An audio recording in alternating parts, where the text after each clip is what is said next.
우리가 하나님께서 기뻐하시는 축복의 대열에 귀한 일꾼, 좋은 일꾼, 귀히 쓰시는 일꾼으로 쓰임받게 되기를 주님으로 축복합니다. 축복합니다. 계속해서 우리는 디모데 후서를 살펴보고 있는데요. 이 시대적 배경이 사도 바울이 죽기 직전 마지막 유언처럼 사랑하는 영적인 아들 디모데에게 주님께서 맡겨주신 교회와 성도들을 어떻게 돌보고 섬겨야 되는지, 물론 디모데뿐만 아니라 21세기를 사는 하나님의 종, 하나님의 자녀요, 하나님의 제자로 하나님의 교회를 섬기는 우리 모두를 지칭한다고 말할 수 있을 것입니다. 중간중간에 등장하는 거짓 고사들에 대한 말씀을 통해 우리가 알 수 있는 것은 당시 에베소 교회 안에 이 거짓 선생들 때문에 큰 어려움을 겪었다는 사실을 우리가 상황적으로, 배경적으로 알 필요가 있어요. 그래서 중간중간에 부활이 없다 하고 또 여러 가지 거짓말과 부정적인 언어와 말다툼을 일삼는 일들로 교회를 무너뜨리려고 끊임없이 도전해 왔습니다. 이러한 때에 좋은 일꾼 하나는 한여름의 얼음 냉소와 같이 좋은 일꾼이요, 하나님의 마음을 시원케 해드리는 일꾼이지 않을까 생각이 듭니다. 그래서 지난 시간에 좋은 일꾼이 어떤 일꾼인지, 부끄러울 것이 없는 하나님의 일꾼, 한번 터치 한번 해주실래요? 화면을 한번 터치해 주세요. 네, 됐습니다. 자, 하나님께서 인정하신 좋은 일꾼의 특징에 대해서 나눴습니다. 여러분이 한번 읽어보세요. 1번 시작. 먼저 하나님께서 인정하는 좋은 일꾼이 되려면 진리의 말씀을 옳게 분별하는 자가 되어야 된다. 시대적 상황과 배경을 이해하고 성경이 말하는 바가 무엇인지, 내가 좋아하는 말씀만 취하는 것이 아니고 창세기부터 요한계시록까지 하나님이 어떠한 원리로 이 말씀을 주시는지를 옳게 분별해야 된다. 2번도 읽어보겠습니다. 시작. 소모적인 말다툼을 멈추고 망령되고 헛된 말들을 버리고 진리 가운데 소망의 말, 축복의 말로 덕을 세우는 자가 하나님께서 인정하시는 좋은 일꾼이다. 저 여러분들의 입술 속에서 축복의 말, 덕을 세우는 말, 사람들을 세워주는 말이 넘쳐나기를 주님으로 축복합니다. 또 세 번째도 읽어보겠습니다. 시작. 예수님을 믿는 믿음의 견고한 터인 교회 안에 하나님의 백성으로 주님의 이름을 부르며 진리 안에 거하는 자. 그리스도의 터, 예수 믿는 믿음으로 말미암아 의롭게 되고 예수 그리스도를 믿는 믿음으로 말미암아 견고하게 되어지는 그 그리스도의 터인 교회 안에 우리가 머물면서 주님의 이름을 부르고 진리 안에, 말씀 안에 거하는 자가 하나님께서 인정하시는 좋은 일꾼이다라고 말씀을 나누었습니다. 마지막 네 번째, 시작. 진리의 말씀에 날마다 나를 드리기를 힘쓰는 자. 하나님의 말씀을 배우고 연구하고 암송하고 이 말씀대로 살아내기 위해서 끊임없이 몸부림치는 삶, 헌신된 삶이야말로 하나님께서 인정하시는 부끄러울 것이 없는 일꾼으로 인정된 자라고 말씀할 수 있을 것입니다. 바라기는 저 여러분들의 이러한 은혜가 힘이 펴지기를 주님으로 축복합니다. 하나님이 인정하시는 좋은 일꾼이라고. 주님 앞에 갔는데 너는 좋은 일꾼이다. 인정해 주시면 얼마나 기쁘겠습니까? 지난주에 한 성도님이 전화를 해서 자기 가정의 변화, 또 심지어 부모님인데도 불구하고 자녀에게 사과하는 모습을 통해서 다시금 그 자녀는 부모를 공경하게 되고 더욱 존경하게 되는 그런 삶의 변화들을 간증해 주는 거예요. 제가 그 전화를 받는데 너무 기쁨이 됐어요. 아, 누군가는 말씀을 통해서 성장하고 있고 자라고 있고 변화되고 있구나. 내 성격과 기질은 그게 아니지만 말씀의 기준에 나를 복종시켜 자존심을 내려놓고 자녀에게 사과하는 거예요. 정중하게. 너무 멋지지 않나요? 그리고 그 정중한 사과를 받아들은 이 자녀들은 부모님을 더 공경하게 되고 사랑하게 되고 더 그 말씀에 순종하고 따르게 되는 모습을 보면서 제가 참 보람이 느껴졌어요.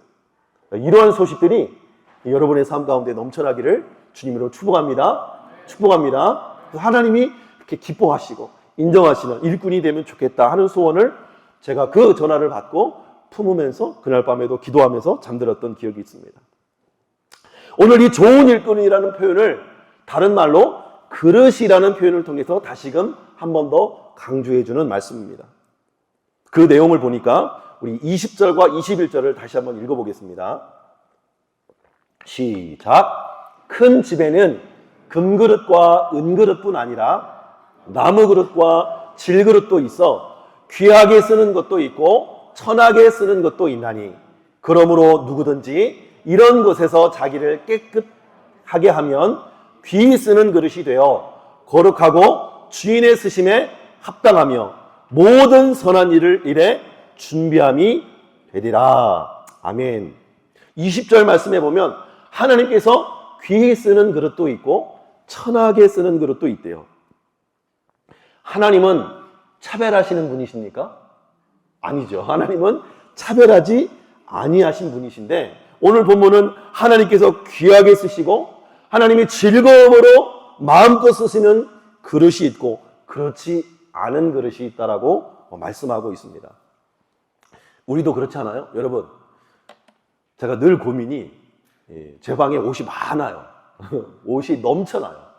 근데 이게 제가 입는 옷은 제가 여름 내내 입는 이 양복이 한 벌, 또 체크하고 두 벌이에요. 나머지는 양복이 여러 벌이 있는데 안 맞아요. 살이 쪄가지고. 근데 우리가 옷장에 옷이 많지만 옷이 있어요, 없어요? 옷이 없지요. 왜 없어요?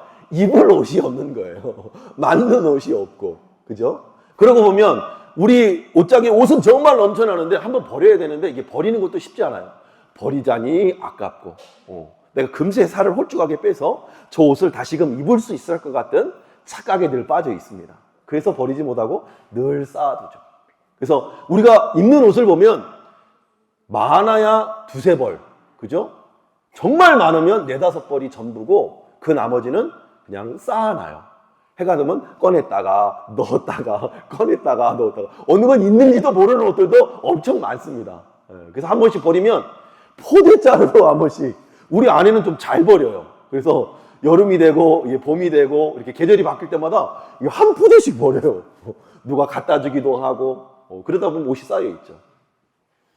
이렇듯 손이 자주 가는 옷이 있고 손이 안 가는 옷들이 있는 것처럼 하나님께서도 귀히 쓰는 그릇이 있고 천히 쓰는 그릇이 있다고요. 하나만 더 예를 들어볼까요? 여러분 그릇, 여러분 창고에 수납장에 그릇이 얼마나 많이 있습니까? 그죠? 쓰지 않는 세제통은 또 얼마며 썩어서 버리는 그런 창고의 식재료들이 또 얼마나 많습니까? 그죠?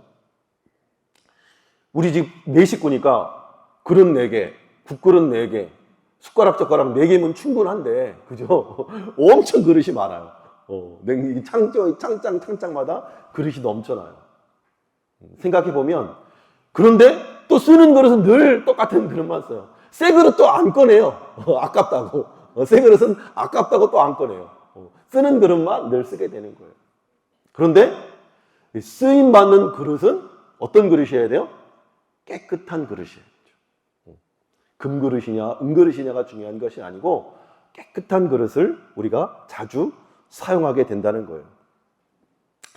하나님께서도 마찬가지라는 거예요. 큰 집에는 다양한 그릇이 있는데 다양한 그릇을 하나님이 그중에 어떤 그릇은 귀하게 여기시고 자주 손이 가는 그릇이 있고 그렇지 못한 그릇이 있다는 것입니다.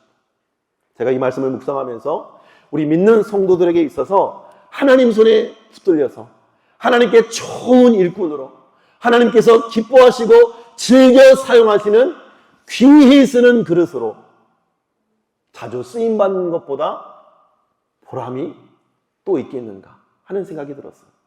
그래서 우리는 대부분 봉사할 때 어떤 마음이 있냐면 내가 이렇게 하나님 앞에 드리면 하나님이 뭔가 복을 주시겠지. 내가 하나님 앞에 이렇게 헌신하면 놀라운 은혜로 나에게 채워주시겠지 하는 마음이 우리 안에 공로주의처럼 숨어 있습니다. 근데 이 복음의 본질을 깨달으면 내가 구원받았기 때문에 죽어 마땅한 죄인을 건져주신 그 은혜 때문에 하나님 앞에 쓰임받는 것이 기쁨이고 쓰임받는 것 자체가 상급인데 우리는 자칫 자꾸 끊임없는 공로주의와 나의 봉사와 섬김과 헌신과 내가 드리는 헌금 때문에 주인 노릇하려고 하고 영향력을 행사하려고 하는 경우들을 많이 본다는 거예요. 바라기는 저와 여러분이 하나님께서 귀하게 쓰시고 선한 일에 아름답게 쓰임받는 복된 일꾼이 되기를 주님으로 축복합니다. 거룩한 그릇으로 쓰임받는 것 자체가 기쁨이고 감사요 영광이 됨을 믿으시길 주님으로 축복합니다. 그렇다면 하나님께서는 어떤 그릇을 귀하게 여기시고 모든 선한 일에 자주 사용할 수 있는 그릇이 되는가 하는 질문이 나오겠죠. 오늘 본문에는 4가지 그릇의 종류가 나옵니다. 금그릇, 은그릇, 질그릇, 또 뭐였죠? 나무그릇, 나무그릇. 은그릇, 금그릇, 나무그릇, 질그릇이 등장을 합니다. 근데 우리가 살아가는 이 세상의 기준은 어떤 기준이에요? 그 재료가 무엇인가가 더 중요하죠. 이 그릇의 가치가 얼마가 나가느냐가 그 그릇의 귀중함과 천함을 가르는 상식적인 기준이 된다는 거예요. 그런데 오늘 본문 말씀은 하나님의 기준은 그런 것과 다르다고 말씀해 줍니다. 하나님은 천지 만물의 창조주이십니다. 하나님이 다 만드시고 모든 물질과 모든 존재를 있게 하신 창조주로서 주님이 바라보는 기준이 다르다는 거예요. 그래서 어떤 그릇을 귀하게 여긴다고 말씀합니까? 우리 21절만 다시 한번 읽어볼까요? 시작.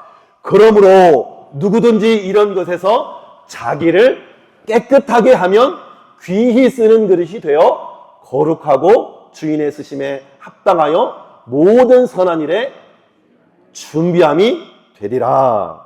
아멘. 큰 집에는 여러 가지 재료로 만든 그릇이 있는데 그 중에 하나님이 귀하다 여기는 그릇은 재료의 종류가 아니라 그 그릇이 깨끗하냐 깨끗하지 않느냐가 기준이 된다는 거예요. 우리가 살아가는 이 세상에서는 많은 사람들이 자기 자신이 얼마나 가치 있는 존재인지 어떤 재료인지를 증명하기 위해서 학벌을 내세우고 재산을 내세우고 좋은 직장을 내세우고 머리 좋은 것, 잘생긴 것, 예쁜 것 하다 안 되니까 자신의 집안이 어떠한지를 끌어다가 자신의 가치가 가치 있다고 그렇게 자랑을 합니다. 그런데 성경은 그런 기준으로 사람을 판단하지 않는다는 거예요. 하나님은 사람을 그런 기준으로 구별하지 않는다는 것입니다. 우리가 조금만 생각해 보면 집안, 금수저를 물고 태어났다고 하잖아요. 그래서 우리를 또 구별 짓잖아요. 근데 조금만 생각해 보면 어떤 가정에 태어날지를 선택해서 나온 사람들은 한 사람도 없습니다. 그죠? 하나님이 각 가정마다 필요한 하나님을 알고 하나님의 사랑을 배우고 훈련하기 위해서 각 가정마다 태어나게 하시는 거예요. 선물로 보내주시는 것이죠. 우리가 가진 재능이나 탁월한 능력, 재산 역시도 마찬가지입니다. 우리가 열심히 연마해서 갈고 닦아서 이룬 것 같지만 하나님이 생명을 허락하지 않았다면, 하나님이 태초에 이 지구를 창조해 주시지 않았다면 우리의 생명으로부터 얻어진 모든 것은 아무것도 아니라는 거예요. 하나님이 주신 생명이 있고 하나님이 주신 피조물이 있고 지구가 있고 천지 만물이 있기 때문에 우리가 존재하고 그 안에서 주신 생명으로 수많은 것들을 얻어서 누릴 수 있게 된 하나님의 은혜요, 하나님의 선물이라고 하는 거예요. 그런데 세상은 온통 하나님이 주신 것들로 높고 낮음을, 가치 있고 가치 없음을 끊임없이 나누려고 합니다. 그러나 성경이 반복해서 말씀하고 있는 기준은 오직 하나님 앞에서 깨끗한가 깨끗하지 않는가. 지난주 말씀처럼 진리의 말씀을 옳게 분별하여 그 말씀을 끊임없이 나 자신을 그 말씀 앞에 드리기를 힘쓰면서 살아가는 몸부림이 있는가, 말씀을 사랑하고 하나님을 사랑하고 하나님을 경외하는 그 깨끗한 중심이 있는가를 하나님이 보신다고 하는 사실. 우리는 죄 가운데 태어났기 때문에 이 세상이 추구하는 가치에 너무 익숙하지요. 세상적인 가치와 세상적인 방식에 아주 익숙해서 어지간히 오랜 신앙생활을 해도 그 가치를 보는 눈은 쉽게 바뀌지 않습니다. 목사님 저도 마찬가지고 꽤 괜찮아 보이는 믿음 좋아 보이는 성도님들도 마찬가지입니다. 어디대 나왔어요? 서울대 나왔어요. 그러면 와 이럽니다. 그죠? 직장 어디예요? 삼성, LG 이런 대기업 이러면 와 합니다. 집이 어디예요? 송도 어디예요? 이러면은 와 합니다. 연봉이 얼마예요? 연봉이 한 10억 정도 됩니다. 이러면 와 놀라죠. 우리가 뉴스에 클릭하는 거 보면 손흥민이 얼마 받는지 왜 이렇게 관심이 많아요? 김연아의 집이 얼마인지 왜 이렇게 관심이 많냐고요. 내 거 아니잖아. 나랑 상관없는 얘기잖아. 그런데 그것만 클릭하고 다니는 거예요. 그래서 누구 재산이 얼마인지 다 알아요. 연말이 되면 우리나라 재산 1, 2, 3, 4, 5, 6, 7, 8 탑10이 누군지 다 알아요. 다 깨고 있어요. 세금을 누가 제일 많이 냈는지 다 깨고 있어요. 우리의 본질이 그렇다는 거예요. 그런데 하나님이 보시는 것은 우리의 마음 중심이 깨끗한가 그렇지 않은가를 가장 중요하게 본다는 거예요. 그래서 사무엘상 16장 7절에는 사람은 외모를 보지만 나 여호와는 중심을 본다고 말씀하고 있는 거예요. 바라기는 우리의 중심이 하나님을 향하여 깨끗한 그릇으로 하나님을 향하여 경외하는 마음으로 하나님의 말씀을 귀중히 여기고 사랑하는 마음으로 순결해져 있기를 주님의 이름으로 축복합니다. 허물과 죄 가운데 태어나 일평생 죄 가운데 살다가 그 죄로 말미암아 죽어 마땅한 내가 예수 그리스도의 보혈로 씻겨지고 가리워지고 벗어져서 죄 없다고 인정해 주시는 하나님의 긍휼로 깨끗해져 있는가가 하나님이 보시는 기준이라는 거예요. 그래서 여기 깨끗하다, 깨끗하게 하면이라고 하는 것은 씻어서 정결케 하다라는 의미를 담고 있습니다. 처음부터 깨끗한 존재가 아니고 더럽혀져 있던 것을 하나님이 씻어서 깨끗하게 한다는 문자적인 의미를 담고 있어요. 우리 모두는 아담의 죄로 말미암아 모태에서 태어나면서부터 죄를 가지고 태어납니다. 그래서 우리 안에는 일정한 한계와 약함이 있어서 늘 넘어지고 늘 쓰러지고 늘 자빠지고 늘 죄 가운데 거할 수밖에 없는 것이 우리 인간의 본질이라는 거예요. 아무리 오래 신앙생활을 했어도 목사, 장로, 권사, 안수집사, 집사, 청년, 리더, 구역장, 팀장이라 할지라도 무슨 직분과 사명을 감당해왔어도 수많은 성경 공부와 통독을 많이 하고 콧물 눈물 쏟는 은혜를 경험했어도 여러분과 제 속에는 더 쉽게 죄를 선택하고 따라가는 경향성이 아직 남아있다는 것을 우리는 잘 알고 날마다 깨닫는 현실이라는 거예요. 하나님은 이런 우리의 연약함을 나 자신보다 더 잘 알고 계시기 때문에 우리 주님께서 우리에게 원하시는 깨끗함은 우리 스스로 깨끗하여져서 완전함을 요구하는 것이 아니라 예수 그리스도로 말미암아 더럽혀진 우리를 깨끗게 하시는 하나님의 은혜로 깨끗하게 되라는 것을 의미합니다. 간혹 우리 중에서 법 없이도 살 수 있겠다. 저 사람 참 착하다. 저 집사님, 저 성도님은 참 신실하다. 참 진실하다. 하는 사람도 마찬가지입니다. 예외가 없습니다. 이 세상적인 가치관과 죄를 따라가는 이 성향성은 버리기가 쉽지 않다는 거예요. 만만치 않다는 거예요. 상대적으로 조금 착할 뿐이지 인생을 살아가다 보면 죄를 지을 수 있는 상황과 환경이 주어지면 반드시 넘어질 수밖에 없는 것이 인간이라는 거예요. 여러분 인정하십니까? 안 인정하시는 분들도 계시는 것 같아요. 어디 한번 살아보세요. 정말 좋은 믿음 좋은 집사님, 믿음 좋은 목사님과 한번 살아보세요. 24시간 365일만 살아보면 증명이 됩니다. 우리가 얼마나 죄인인지 다 드러나는 거예요. 그래서 성경은 우리 모두가 다 죄인이라고 선언하는 겁니다. 한번 읽어볼까요? 시작! 기록된다. 하나도 없으며 모든 사람이 죄를 범하였음에 하나님의 영광에 이르지 못하더니. 여기 시온이만 있는데 조이는 지금 영상으로 보고 있죠. 시온이와 조이도 여기 있잖아요. 우리 눈에 보이는 것은 천사의 모습과도 같습니다. 죄 없이 티 없이 맑게만 보입니다. 그런데 조금만 커보십시오. 실력을 보여줄 겁니다. 실력을 제대로 보여줄 겁니다. 울고 떼쓰고 엄마 아빠를 힘들게 하고 지금도 힘들게 하죠. 고개를 끄덕끄덕거리고 있어요. 좀 더 크면 더 심해요. 함부로 상처를 비수를 가슴에 꽂질 않나? 아픔을 주고 상처를 주고 때로 당근도 줘요. 얼마나 영악한지 몰라요.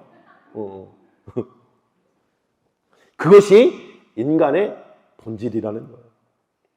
우리는 모태로부터 깨뜨려져 있는 상태로, 죄인된 상태로 이 땅에 왔기 때문에 우리 스스로는 우리 자신을 깨끗게 할 수 없다는 것이 성경의 일관적인 한결같은 증언이에요. 그래서 우리 하나님께서 우리의 모든 죄와 우리의 모든 악함과 그 결과로 가져온 비참함을 예수님께 다 대신 짊어지시도록 이 땅에 보내주시고 십자가에 돌아가게 하심으로 우리의 죄를 주님의 공로로 덮어주시고 그분이 찢으신 살과 흘리신 보혈의 피로 우리의 수만 가지의 죄를 다 사하여 주시고 모든 불의에서 우리를 깨끗게 해주신다고 약속합니다. 여러분, 아무리 성인 군자라고 해도 언젠가도 얘기했는데 우리 인간이 선해요. 착한 사람 중에 법 없이도 살 사람이에요. 그런데 성경의 기준은 뭐냐면 마음으로 미워했느냐? 살인이다. 너 살인자다. 마음으로 여인을 보고 음욕을 품었느냐? 간음했다. 그리고 우리는 몇 번 평생 살인하면서 살았을까요? 살인자 중에 살인자, 괴수 중에 괴수죠. 남의 것을 탐하기만 해도 저거 갖고 싶다 욕심만 내도 시기하고 질투하고 미워해도 이미 살인자요, 도둑질한 자요, 가늠한 자라고 성경의 기준은 말하고 있는 거예요. 그 기준 앞에서 정말로 착한 사람이라고 한다면 하루에 몇 번 죄를 짓까요? 하루에 몇 번? 10번? 너무 많아요? 5번? 최소 3번은 짓겠죠, 그죠? 미워하고 짜증내고 화내고 욕하고, 그죠? 미워하고 그런 일들이 한 3번은 있겠죠. 그러면 3번씩 100일이면 얼마예요? 300번. 365일이니까 400일 치면 3, 42, 1200번. 10년이면 12,000번. 100년이면 12만 번을 죄를 짓다 가는 거예요. 죄 없이는 살아갈 수 없는 그런 존재가 우리 인간이라는 거예요. 인간의 본질이라는 거예요. 특별히 성도가 되어도 여전히 연약하고 불완전한 한계를 가지고 있는 우리에게 우리 주님이 가르쳐 주시고 요구하시는 것은 우리가 죄인인 것을 하나님 앞에 정직하게 인정하고 우리의 죄를 날마다 고백하고 자백하면 믿음직스럽고 의로우신 하나님께서 우리 죄를 씻어주시고 깨끗하게 해주시고 모든 불의에서 우리를 사하여 준다고 약속하고 있는 거예요. 한번 읽어볼까요? 약속의 말씀을 시작. 만일 우리가 우리 죄를 자백하면 그는 미쁘시고 의로우사 우리 죄를 사하시며 우리를 모든 불의에서 깨끗하게 하실 것이요. 아멘. 이처럼 우리를 예수님의 보혈로 씻어서 깨끗하고 정결하게 하신 그릇이 하나님이 보시기에 깨끗한 그릇이요 모든 선한 일에 쓰시기 합당하게 귀하게 쓰시는 그릇이 된다고 말씀합니다.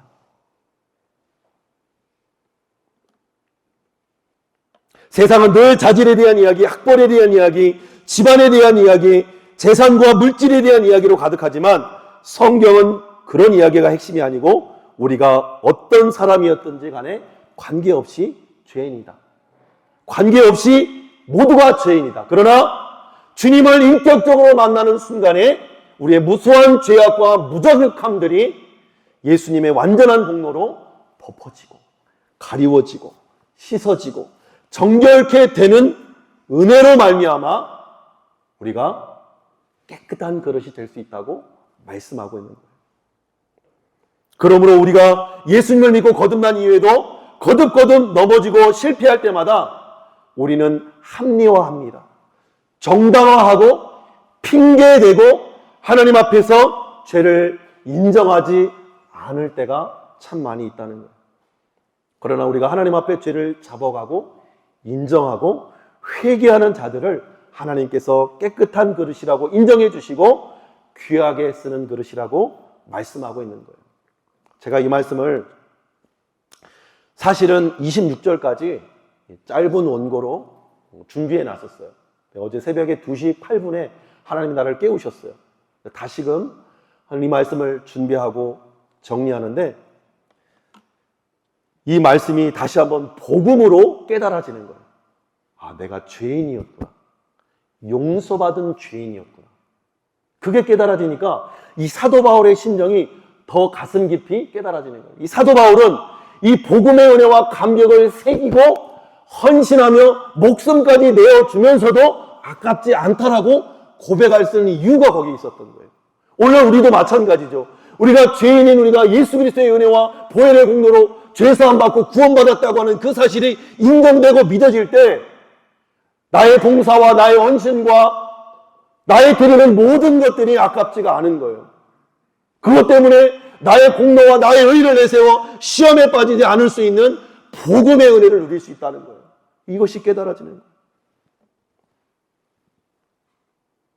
그래서 디모데 전서에서 사도 바울이 자신이 맡은 이 사도의 직분, 복음 증거의 사명이 어떻게 자기에게 주어졌는지를 고백합니다. 우리 그 고백을 한번 읽어볼까요? 12절 시작. 나를 능하게 하신 그리스도 예수 우리 주께 내가 감사함은 나를 충성되이 여겨 내게 직분을 맡기심이니 내가 전에는 비방자요 박해자요 북행자였으나 도리어 긍휼을 입은 것은 내가 믿지 아니할 때에 알지 못하고 행하였습니다. 여기 나를 충성되이 여겨 내게 직분을 주셨대요. 충성되이 여겼다는 것은 사도 바울이 충성된 존재라는 거예요? 아니면 충성되지 아니하지만 주님이 그렇게 여겨주신 거예요? 주님의 은혜로 그렇게 여겨주신 거예요. 우리는 충성된 존재가 아닌데 주님이 우리를 충성되게 여겨주신 거예요. 그래서 우리에게 직분도 주시고 은사도 주시고 사명도 주시고 물질도 주시고 건강도 주시고 직장도 주시고 가정도 주신 거라는 거예요. 무엇보다도 그리스도로 말미암는 죄 사함의 은총을 우리에게 선물해 주셨다라고 말씀하고 있는 거예요. 그래서 사도 바울은 우리 주의 은혜가 그리스도 예수 안에 있는 믿음과 사랑과 함께 넘치도록 풍성한 삶을 살 수 있었고 믿보다 모든 사람이 받을 만한 이 말이요 그리스도 예수께서 죄인을 구원하시려고 세상에 임하셨다 하였도다. 죄인 중에 내가 괴수입니다. 이렇게 고백할 수 있었던 거예요. 그래서 사도 바울의 마음에는 일평생 빚진 자의 마음이 있었습니다. 충성되지 못했던, 심지어 예수님을 알지 못하고 예수님을 믿고 다른 자들을 잡아 죽이고 옥에 가두고 폭행하는 자였으나 그리스도의 참으심, 긍휼, 은혜를 주신 것은 자신의 공로가 아니라 예수님의 공로로 이렇게 하나님의 귀한 그릇으로 쓰임받을 수 있었다는 사실을 고백하고 있는 거예요.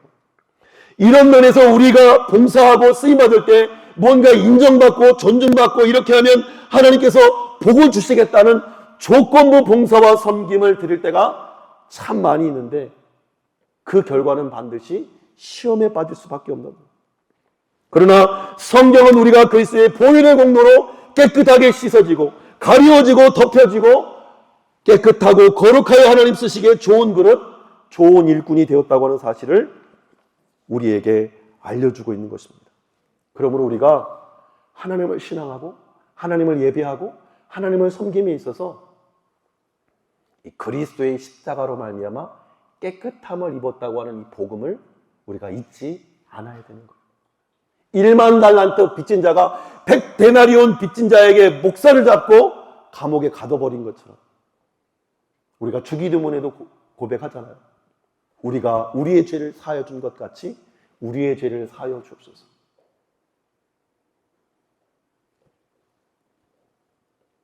이 거룩의 출처가 우리에게 있는 것이 아니고 하나님과 그 아들 예수 그리스도를 통해서 우리에게 주어주는 은혜의 선물이라는 거예요.